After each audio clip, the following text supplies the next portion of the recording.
Let the beeping, the monotonous click come back, dial tone, and the gradual reset. Rather than work through all the emotions lying about, he just shoved them all away. Erased, deleted them. Logic found a stronger hold, worked through emotion, and erased memory. Embarrassing thoughts relocated, pushed to the back of the mind, and a renewed sense of determination. Determination to find something else to do to get his mind off what he had experienced, what he had done.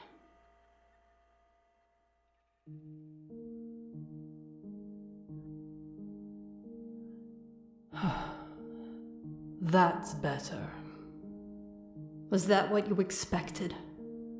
Arguing with him was a quick distraction. Was that what you thought would be helpful?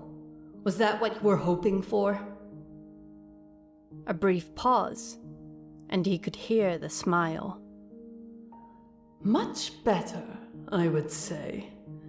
Feeling a bit more combative, and that's something I'm more comfortable with. You're more comfortable with it too, I'd imagine. There's no harm in taking time to heal after all. Traumatic doesn't even begin to describe what just happened. I don't want to talk about it.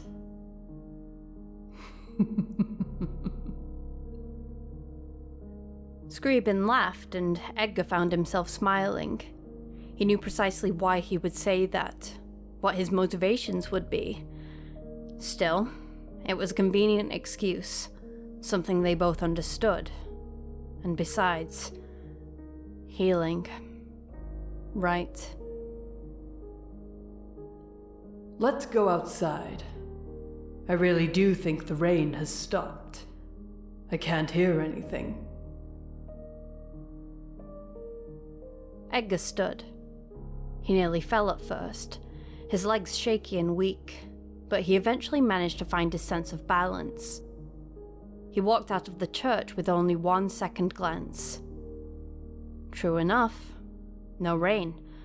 The sky was dark and there were no stars. He vaguely wondered what time it was, but that wasn't really important. The streetlights were on, and that was enough. He looked to one side as he stood in the doorway and caught sight of a narrow flight of stairs leading back around the edge of the church, just barely lit by the nearby streetlight. I remember. Not like he had anywhere else to be. He took a few cautious steps down, watched for puddles, and slowly the old church playground came into view. No real direct light sources here. It wasn't a place to be after dark, but the streetlights on the sidewalk nearby gave him enough illumination. Old memories. Memories of happier times, he thought or hoped. The playground was slightly recessed compared to the rest of the area, a natural wall to prevent curious children from going too far. Bushes hid most of the chain-link fence from view. Brightly coloured plastic constructions, an old swing set, some benches, a sandbox, metal jungle gym. Something strangely calming about a playground in the dark. Empty, yet harmless. Edgar walked over to the swings and took a seat. He was too tall for this now, and his knees came up higher than they should have. Didn't matter. Seat was wet as well, but he didn't care. He looked up towards the darkened sky, thought about where he was. He spoke softly, but he wasn't sure who he was talking to.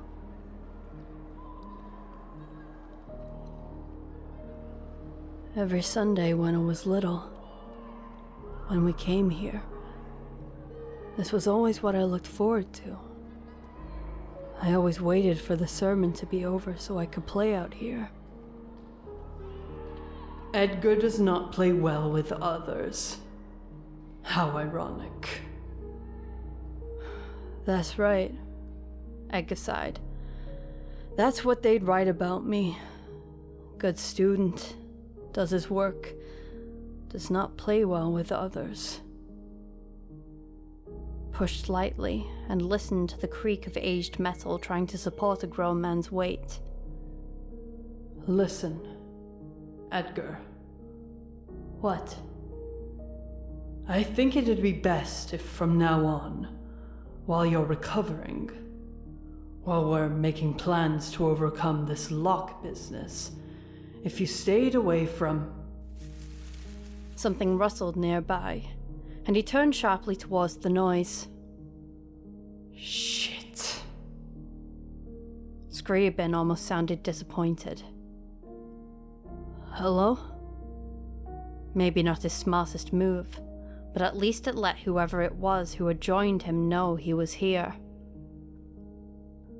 A gawky teenager eventually managed to extricate himself from the bushes that encircled the playground.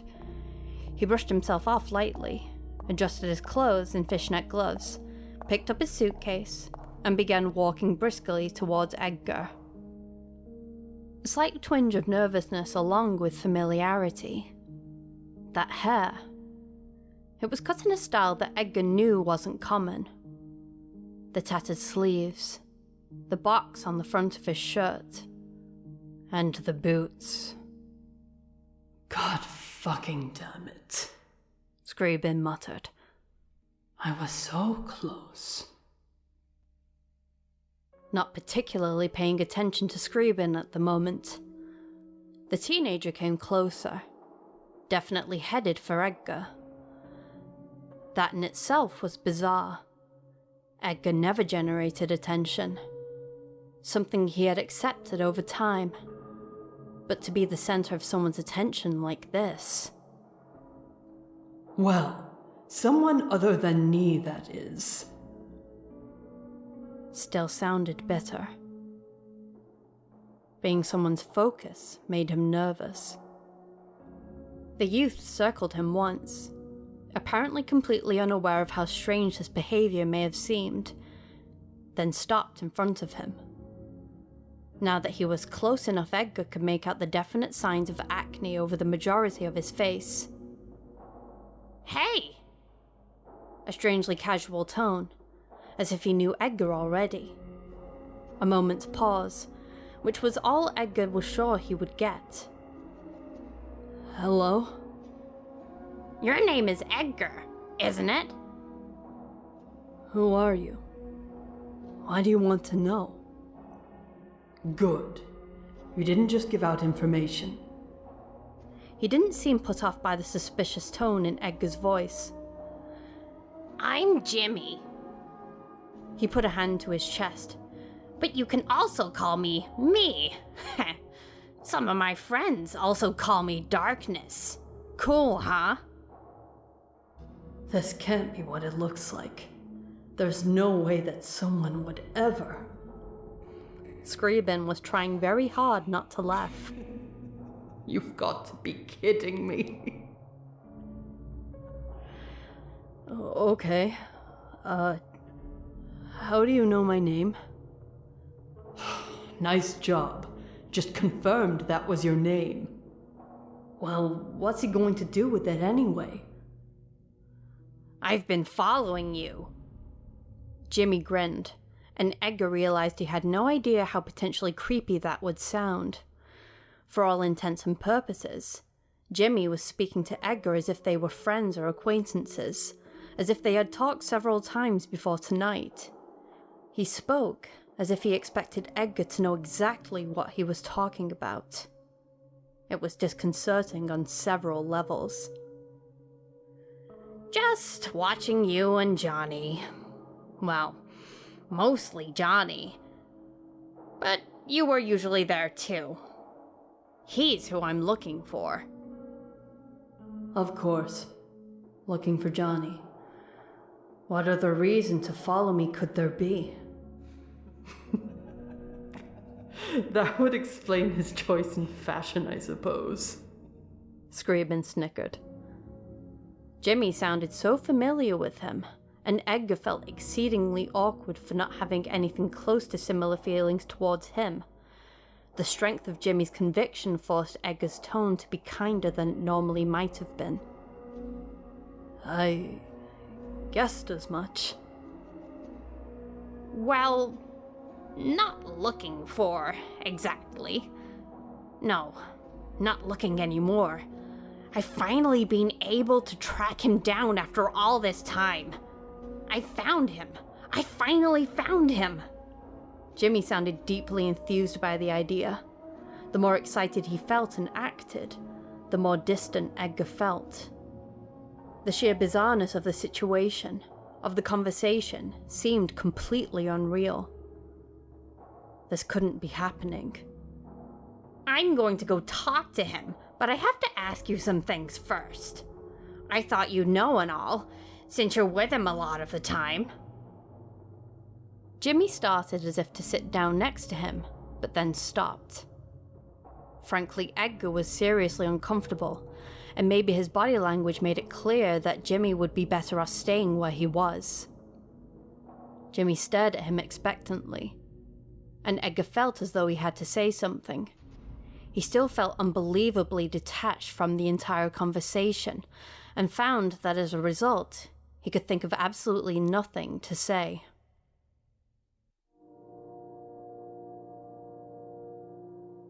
So, you've been stalking us, basically. Just to rephrase the situation. So you did pick up something from those pop psychology books.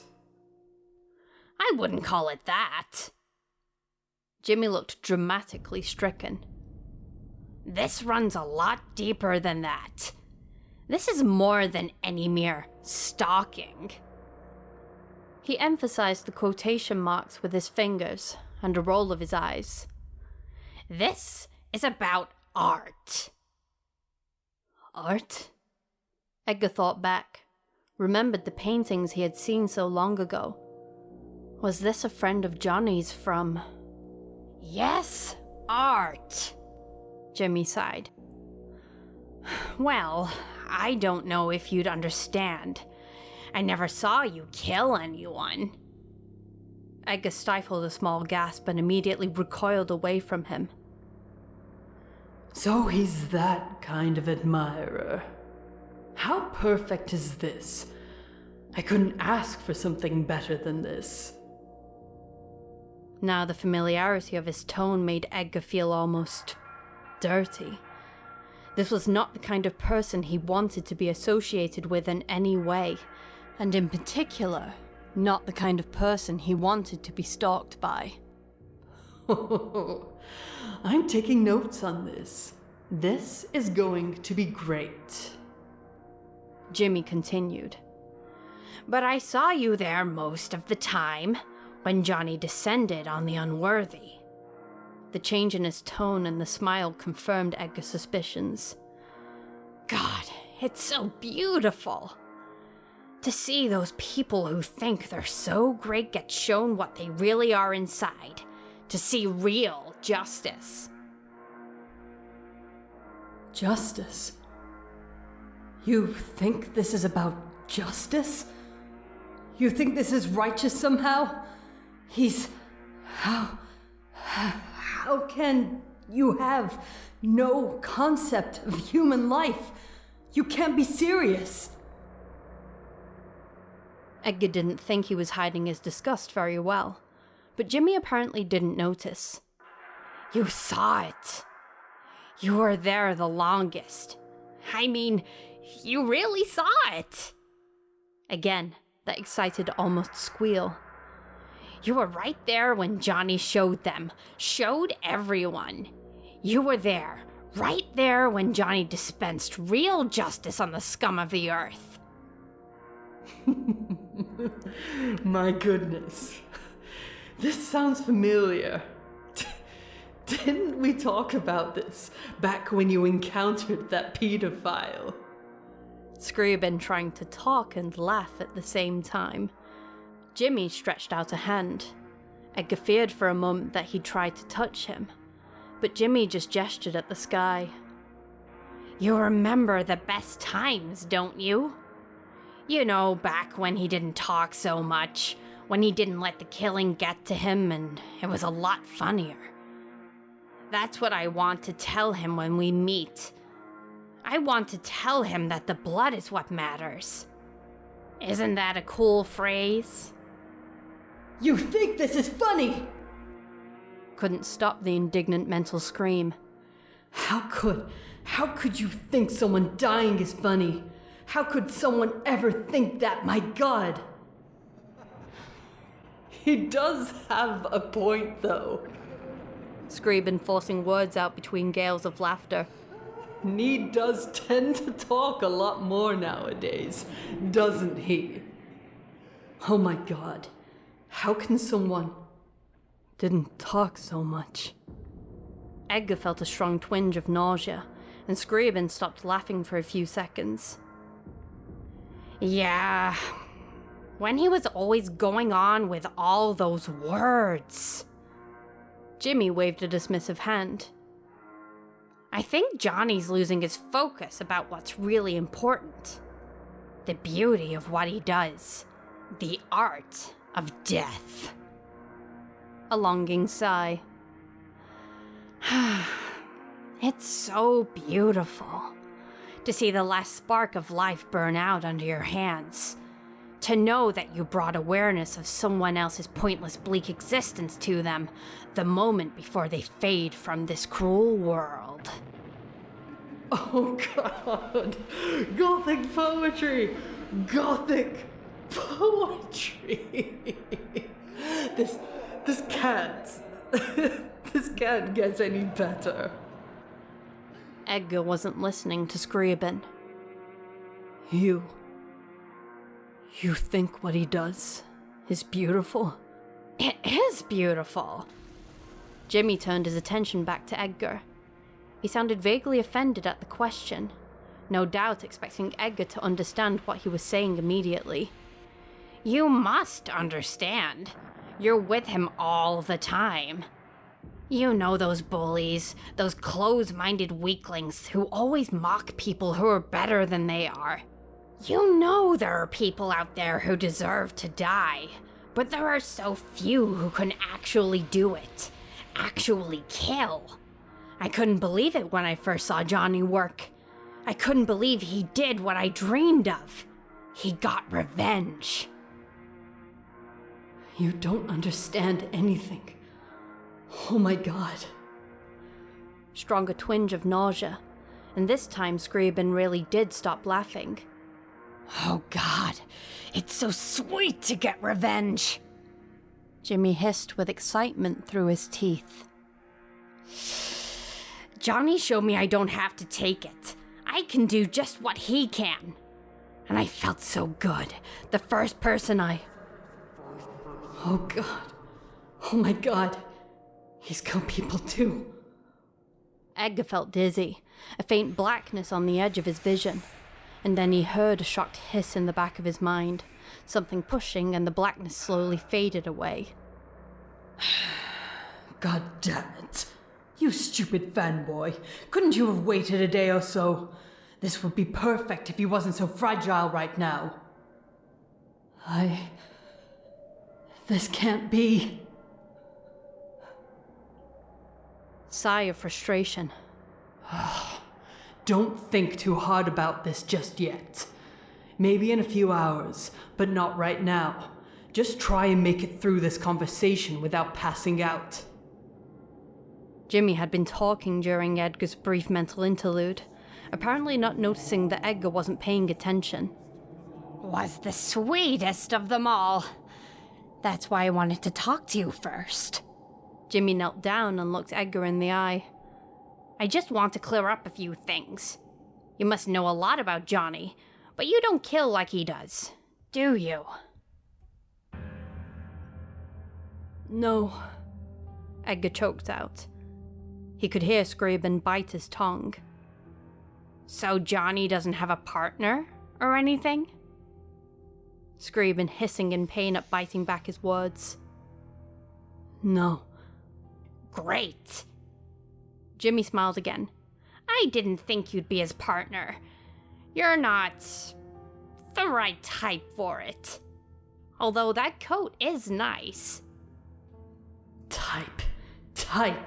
My God, these are people's lives. How can you... Come on, calm down. You can get offended and all that later when you're more prepared for it. Type for it. Mumbling in distraction. Only two artists can really communicate. I mean, there's a lot of nothing that goes on between two normal people in this empty world. All that shallow, meaningless talk. Recited speech, sinking suspicion that it was intended for Johnny to hear. We're brothers of the mind, me and Johnny. Don't you think? We understand each other completely. I can't wait to meet him. I know it'll be amazing. Wow. And I thought you were naive. Understand? You think you understand him? Vague anger. You think after all this work and effort I put into doing that it's as easy as just saying it was so? Of course I understand him. Jimmy waved a hand again. We're kindred spirits, dispensing justice in a black and dying world. He appreciates death, just like I do.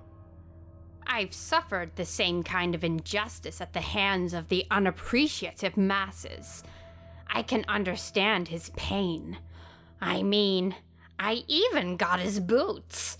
I know everything about him. I even stole some Noodle Boy comics. Some what? He's... Can you just imagine Johnny's reaction to this kid? Scriabin probably didn't intend the question to be more than a setup for some sarcastic comment, but it made Edgar stop dead. Oh my God, no. He had to say something. If Jimmy did find and talk to Johnny, there was no doubt in his mind that Jimmy wouldn't survive the encounter. He had to try and stop him. Johnny's insane. Jimmy gave him a long blank stare that gradually faded into disappointment. Geniuses are always considered insane. No, you don't understand, Besides, if he was crazy... Jimmy emphasized the word in a way that made Edgar's eye twitch. Why would he be friends with you? To be honest, I think you're a little too normal for him. Too normal? My God, what? He won't believe you. You should probably try a different approach. Just listen. This is a bad time to try and talk to him. Why? Jimmy looked concerned for his hero. Just trust me. Edgar had no idea what to say. This is not a good time. Then when? You know, right? When should I meet him? He couldn't say never, as much as he wanted to. Looks like you get to decide how long Jimmy gets to live. Blood's getting on your hands no matter what you do. I've got to warn Johnny. I've got to do something. If I can't get Jimmy to stop, I've got to do something. I'm not sure right now. Johnny's going through a lot. Edgar cursed himself. That sounded so stupid. He won't exactly be open to new people. No, that's just it. Jimmy smiled again, just like Edgar was an old friend, and he barely suppressed a shudder. I'm not a normal person. I'm not like those people out there. I understand Johnny. Oh my God, you understand nothing about him. Barely refrained from saying that out loud. Listen, I'm his friend, all right? You must know that, considering you've been following us. Jimmy nodded reluctantly. I don't completely understand him. Of course you don't. Edgar didn't muffle his slight sigh of distaste at Jimmy's interruption. Jimmy smiled at him again, completely unaware of how arrogant he sounded. Only I could ever understand Johnny. I know, brothers of the mind. I remember. But that's not the point. Flattery may get you somewhere with him. Scriabin again, trying hard not to laugh. Edgar's mental voice expressed all the indignant rage he couldn't put into verbal words. I would never, ever flatter someone like this. Good for you. At least you're learning something. I may not understand him, but I do know him. Edgar found he disliked how much control Jimmy was trying to usurp over this conversation. Didn't like having to play into what Jimmy believed to be true. Edgar felt something strange. A desire to remind Jimmy that he wasn't exactly powerless, and he wasn't as harmless as he may have thought. He trusts me, and he talks to me. Open jealousy on Jimmy's face, although he didn't say anything. I'm still taking notes, Scriabin sang mockingly. You know I am. I can't do it here. Not when you're like this, but later. I don't even care right now. And I'm telling you, now is not a good time. I can't say for sure when Johnny will be receptive to meeting new people. Jimmy did not appreciate being reminded of Edgar's familiarity with Johnny. His tone had a definite hostile tinge. Well then when? You didn't answer me before. Give me a chance to talk to him. Another flash of jealousy across Jimmy's face. I can tell him who you are. No, no, no! Jimmy held out his hands. No, we have to meet in person. That's the only way I can really connect with him. I have so much to say. He just wants to die so badly. Why does this seem so familiar? Muffled laughter. Listen to me! Edgar found himself getting irritated despite his best efforts. Unless you want me to tell him not to see you at all. That was a childish thing to resort to, and Edgar did regret bringing it up, but it was too late to fix it now. Jimmy sulked at the threat, but didn't say anything. Whatever friendship he assumed he and Edgar would create was now badly damaged, and it was hard to repair something that didn't exist to begin with. Oh, my dear boy. Do you really want Jimmy to die? No. What gave you that idea? Give me some time to talk to him. I'll try and figure out what's wrong. Maybe I can help him through this period and... What could you do for him? Jimmy didn't hide his jealous tone now. You can't understand him on the same level as I can. I mean, you don't even kill people. You've never experienced that rush. You've probably never even suffered like we have. You've never had to go through endless days of teasing and mockery. You've never had people make fun of you or being so constantly misunderstood. You've never been surrounded by stupid people who can't appreciate true greatness, true genius when they see it. You never stood up and showed everyone what real power is like. You don't understand Johnny at all. You're too normal. Jimmy rolled his eyes at the word. What makes you think you can help him through whatever this is better than I can? Edgar narrowed his eyes and fought to keep his voice level. Maybe it's because I've actually talked to him. The two stared at each other. What could you talk to him about? Jimmy glared. Edgar ran a hand through his hair and took a deep breath. He knew where this conversation would go if he didn't put a stop to it. This will get us nowhere. I'm telling you, you shouldn't try to find Johnny now. Maybe in a week or so, but not now. A week or so? Jimmy raised an eyebrow.